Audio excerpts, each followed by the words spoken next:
What is going on, everyone? Welcome back to my channel. Today I've got some more classic Entitled Parents stories for you to enjoy, so sit back, relax, and let's get straight into them.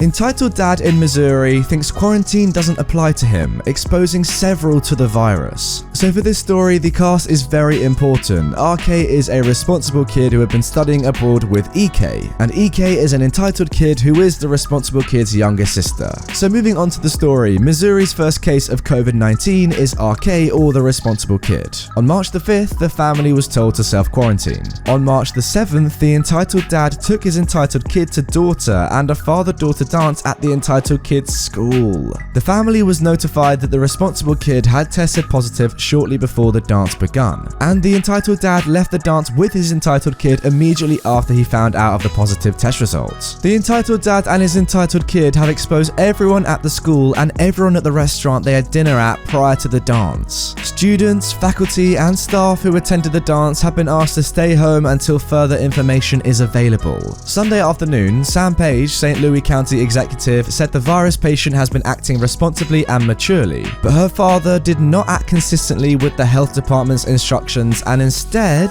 he decided to take his daughter to a school function. Oh my goodness me, what an absolute idiot those two are. So let me quickly go over the facts again. March 5th, the family was told to self-quarantine. March 7th, they went to dinner and they went to a father-daughter dance at the kids' school.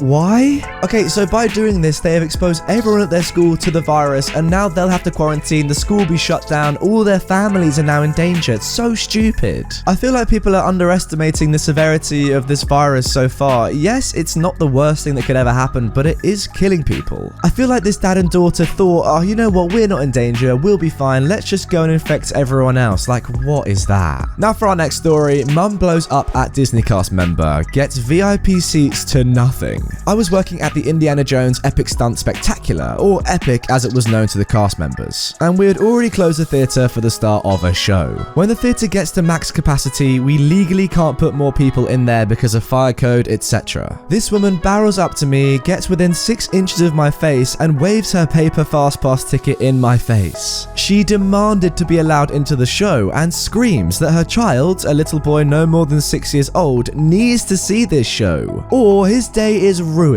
She was screaming so loud, veins were popping out of the front of her head. I stood there calm and collected, explaining to her that the theatre is full and we can't let anyone else in. She pushes past me with one arm, holding her child's arm in the other. She marches straight for the ropes that block the entrance and tries to hoist her son over the rope. But before she gets that far, our manager walks up and puts his hand in the air to try to contain the situation. He offers to get the kid an ice cream and provide VIP seats to the next show if she calms down and comes back later. After screaming about how rude I was to her, which I was not, she accepts the token of kindness. My manager turns to me and asks me how long my shift is today. I told him I was off work at 6:30. He nods and he tells the irate woman that he will have me personally escort her to the VIP section down front. He writes her a ticket voucher for the ice cream and seats, and she fumed off with not even a thank you. My manager turns to me and apologizes on behalf of her. Then he asks me, how many more shows do we have today? I looked at the clock and realized it was after 5 p.m. and well in the middle of our last show of the day. I looked at my manager as a sly smile crept across his face. He had just given an entitled parent a VIP pass to a show that won't happen. The respect I already had for him just skyrocketed through the roof. I was long gone by the time she came back, but I would love to imagine the look on her face when she came back at 7 for the last show. Kid got an ice cream and mum got mad. It was a win-win. Oh, this is literally the perfect way to deal with an entitled parent. I love this story so much. Your manager is absolutely awesome. The only problem I can see is that you won't get to see her face when she comes back at 7 p.m. because you won't be there and there won't be a show, but I guess that's the whole point of it. Anyway, with that being said, let's move on to our third story. Kid tried to knock me off and steal my shared e-scooter ride. Racist entitled mother pulled the "This is America" card to defend him. Man, do I have a story for you. I live near Washington, D.C., so naturally take all visiting friends and family on a tour of the monuments. The best way to do this, in my opinion at least, is on the city's shared e-scooters. It was a particularly busy weekend and all the scooters with any charge left in them were taken. Me and my visiting friends were waiting by the stairs of the Lincoln Memorial, keeping an eye out for available rides when a group of 5 5 people rolled up and parked their scooters. We walked up to them as they were logging off and leaving and asked if we could take them. We were a group of 4, so we only needed 4 scooters. We logged into our Skip, which is the scooter app, profiles, and linked our payment methods to our respective rides, when Karen, EM, and her son, EK, ran up to the last available scooter and grabbed it, quite defensively I might add. We thought nothing of it as the entitled kid was about 7 or 8 and really quite small, so I assumed they would ride on it together. Nope.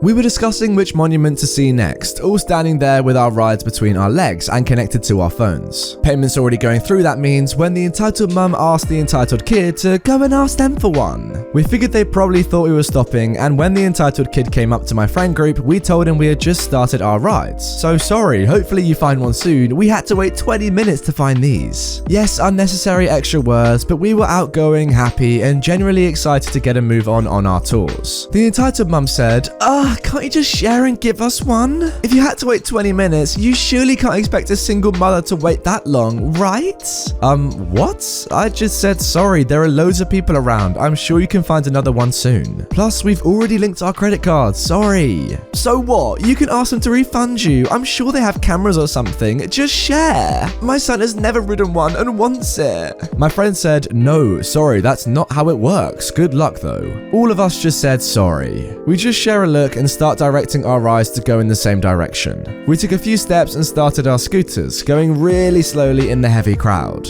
All of a sudden, I feel something hit me really hard and knock me off balance, taking me down with my scooter. I'm a loud person, so naturally a little loud scream comes out of me and I hear someone say, oh, shut up. The scooter is still between my legs, but I'm on the floor in a sitting position and look up to see the entitled mum bending over me. Her entitled kid was beside me, also on the floor. My friends run up and say, what the frick? Why would you do that? Are you okay? Is everything okay? What happened? The entitled kid grabbed the handle of my scooter, which was pressed against my stomach, and grabbed my sweater with it too, probably unintentionally. So when I felt him tug, almost ripping my sweater, I slapped his hand away and said, don't, just to have him start crying. A really loud, piercing cry, really kind of weird for a kid of his age. Don't you freaking dare yell at my child, you female dog. How dare you? You come to our country and try to take everything from us, you freaking freeloader? Well, this is America and we own that scooter. That's my son's scooter, you female dog. We pay taxes so we can use that scooter. Kind of getting some Donald Glover vibes from this line right here. I should have mentioned, I look very obviously Indian and 2 out of the 3 other girls were also South Asian. We do not speak with an accent and have lived in the US for a very long time. My friends and I are stunned and honestly don't understand what's just happened. What? What the frick are you talking about? Did you hit me? My son was running beside you trying to ask you to give him your scooter, you thieving idiot. This is America, you can't do this here. The entitled mum grabs my scooter too. Give it and get out. My friend said very calmly, Mom, I suggest you take your hands off her immediately. This is assault and we will have you arrested. We are literally in a public place and have multiple witnesses. Stop freaking out now. Yeah, call the cops. Call them. I will have you all deported. This is America. You are stealing. Hello, you are literally stealing from me. I have paid for this service. You can take the scooter. Just let me log off so you can't use my money. No, it's time you people paid your dues. Kid, pull harder now. You will pay. You will. My other friends literally pushed the entitled mum off me and started yelling at her to back off, and we're calling the cops. Fortunately, it seemed like someone else already had called them, someone from the crowd around us. We have no idea who. And 3 officers came up to us after about 3 or 4 more minutes of this back and forth, with me still on the ground because the entitled mum and her kid would not even give me enough space to get up and untangle my legs, along with my clothes from the scooter. They walked up to speak to us and literally told her to calm down, stop screaming, shut up, stop screaming. More cops show up, frisk all of us except the child, and finally I'm able to untangle myself while she is still mumbling about us freeloading. The cops ask us if we are okay. They ask me if I need medical attention. Did she hit me? Am I in need of any help? Etc. They pulled the groups aside. They separated us from the entitled mum and her entitled kid. Then they listened to me explain, take statements and our contact details, apologize on her behalf in front of her, and immediately ask us to leave if we would like to and tell tell us that there is nothing more to do here. They held the entitled mum and her entitled kid back, and we had no idea what they were doing with them. But 2 cops walk me and my friends to the end of the park and talk about how crazy she is, and tell us that they realized she was inebriated almost immediately. She smelled of booze, and we had not realized because of all the excitement. She was drunk, in public, in broad daylight with her child. They said not to worry about it, and we went on our way. No one was really hurt, just shook up, and I'm so happy it didn't ruin my day with my visiting friends. This story will always go down as the Karen who assaulted us, and we laugh about it all the time. I'm absolutely certain we could have taken her if she got violent, so we were not really at risk, just shocked. Well guys, you never know, to be honest. One drunk Karen could probably just take on the world. She's gonna have like limbs flailing everywhere. She could be pretty dangerous. I just hope that the cops took that kid, because you cannot leave a child with an intoxicated adult, certainly not one that is inebriated in the middle of the day in public going crazy assaulting people. It's great that you can laugh about that story now though, because I can imagine that something like that would have shocked you quite a lot, right? I mean, that sort of thing doesn't happen very often, a random person just assaulting you in the street. But yeah, with the racism on top of the assault, I think that entitled mum needs to be put away for a long time. Anyway guys, that is gonna do it for this episode of Entitled Parents on my channel. I really hope you have enjoyed it. If you want more, there's another video up on screen right now for you to watch, and if not, make sure you are subscribed so you can watch every single one of my videos when they are posted daily. With that all being said, thank you very much for watching, and I will see you tomorrow with another brand new upload.